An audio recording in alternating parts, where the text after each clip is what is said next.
This is Monica Poole's Quilt As You Go companion. Here is the string quilt. These are strips that are just the extras and cutoffs from prior projects. This is going to be the backing, and I would choose something that has a small kind of busy pattern. This is going to be the back joining strips. This series are going to be the fronts.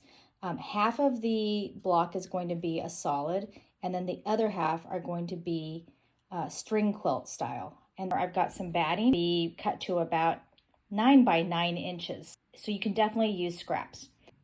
And on the bottom right, that's what I'm thinking I might use as the binding. These strips should be somewhere between 4 inches and 15 inches. You could just have 3 colors of fabric. You could have 2 here, and all of these could be the same fabric if you want.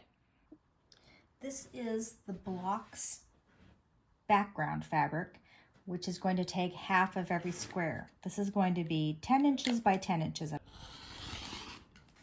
Now I'm going to bisect these squares, which will give me 4 background pieces for the 4 blocks. Here are the 4 backing pieces, which are 10 inches by 10 inches. And 4 pieces of batting that are cut 9 inches by 9 inches. This is the back. I'm going to take 1 piece of this. In between will be a piece of batting, and then we're going to attach this backing first. On the other side, we'll do strips. All 4 sandwiches have been set up for strip piecing. This is sticking to this without any spray basting, so I just used 3 little safety pins. I'm going to audition these strips on this configuration because this is the one that's going to be the most challenging to look cohesive.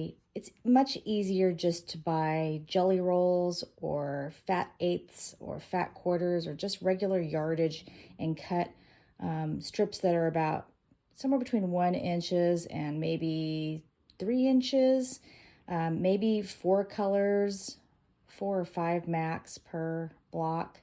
And you want to make them slightly various widths, because if they were all, let's say for example, 2 inches, then when you put them together, potentially you're going to have things that look just barely slightly off. Whereas if you have random widths, then they just look more random and intentionally random, so you don't have to try to match. That is the beauty of string quilts.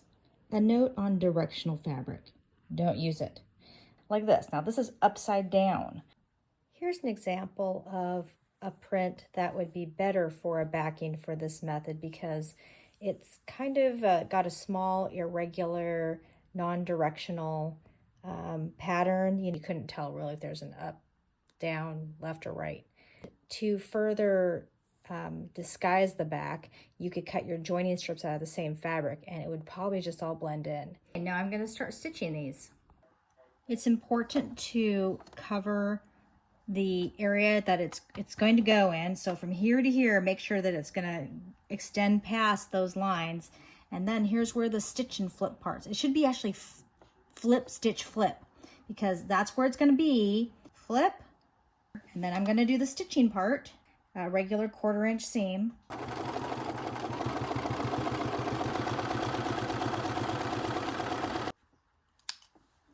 And then flip. And then we're going to press that down. Anyway, here's my next piece. It's going to be, again, laying it out where I think it's going to go, making sure that I'm covering the fabric at both ends, and then flip, matching here, stitch, and then we flip that one, and then just continue this all the way down the line. I have stitched all of the strings across that half of the block. Here are the 4 blocks, and you can see the back side where there are the stitch lines, so you may want to think about your thread color on this side. Now we have to quilt this black side, the background fabric. So I think what I'm going to do is just mark maybe every 2 inches, something like that, And then I will just do a straight line across that. So there's 2 inches there, and there's about 2 inches there. And I'll do that on all of these pieces. This is also a good opportunity to just use a decorative stitch if you want. I'm just gonna do regular straight lines, but. So here are the 4 blocks now. We've got a whole front that's quilted. We've got a whole back that's quilted. Now it's time to trim. I happen to have a 10-inch ruler. You know, quilting does shrink things up a little bit, so I've lost about, I don't know, about an eighth of an inch in places here.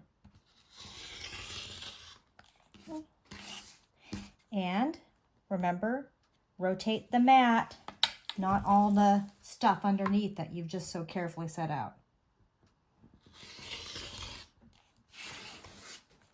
Here are the 4 blocks without their strings, and now we're going to trim them further.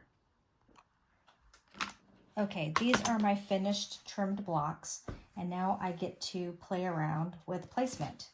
That's one of the fun things, is that now that you've got everything put together, your random strings, you can kind of see what you like the look of. You can take some little photos and decide what you like.